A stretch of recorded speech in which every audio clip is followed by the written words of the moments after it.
Yun no, nagutom tayo. Merienda natin, buko. Maganda ang buko ni Boss Kevin. Yan no.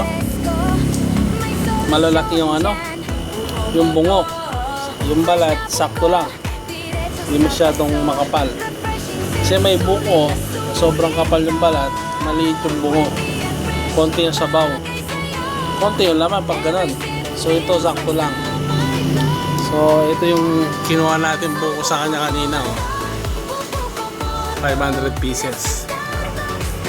Puno yung truck natin.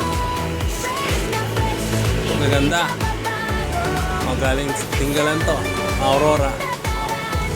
Ito yung stock room natin. Wala na. Sakto. Focus na oh. Yan oh. Empty. Kaya nag-restock tayo kanina. Bumili tayo sa kanya. Ito yung ating trash can. Yan. So mamaya magtatapon tayo. Or bukas na siguro. Parang punong-puno siya. Yun o.